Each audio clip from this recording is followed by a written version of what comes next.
এতক্ষণ কোথায় ছিলেন?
ট্রাফিক সিগন্যাল যেখানে দেওয়া থাকে সর্বোচ্চ আমরা 2 জন ট্রাফিক পুলিশ দেখতে পেতাম।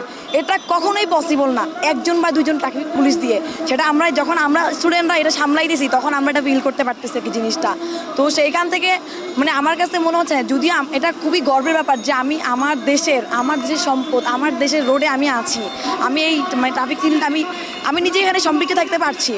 কিন্তু এই যে আমরা খুব সুন্দরভাবে আমরা সবাই কাঁধে কাঁধ মিলিয়ে পুরা চট্টগ্রাম আমাদের যেই টিমগুলো আছে সবাই নিজ নিজ দায়িত্ব থেকে ছড়িয়ে ছিটিয়ে পড়েছি এবং আমরা নিজেদের জায়গা থেকে দায়িত্বগুলো পালন করছি। এটা আসলে আমাদের জন্য খুবই ভাগ্যের ব্যাপার।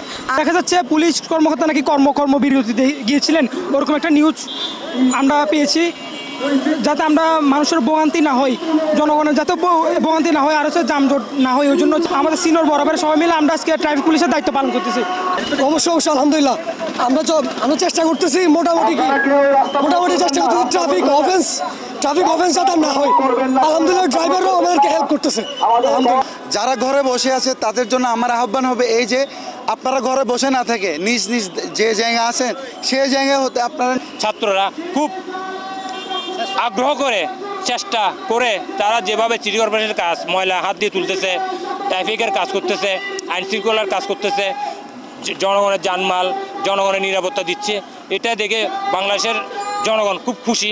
বিগত সরকার যেটা করে না সেটা ছাত্ররা করে দেখাইছে। এটা আসলে এমন সুশৃঙ্খল পথচারীর ব্যবস্থা, যানবাহন পরিবহনের ব্যবস্থা, রাস্তায় যে একটা আজকে প্রত্যেকটা রাস্তার মনে মনে যে সুশৃঙ্খল অবস্থা দেখতেছি, এটা আমি আমার বুদ্ধি বয়সে পর্যন্ত আমি এরকম সুশৃঙ্খলতা দেখি নাই।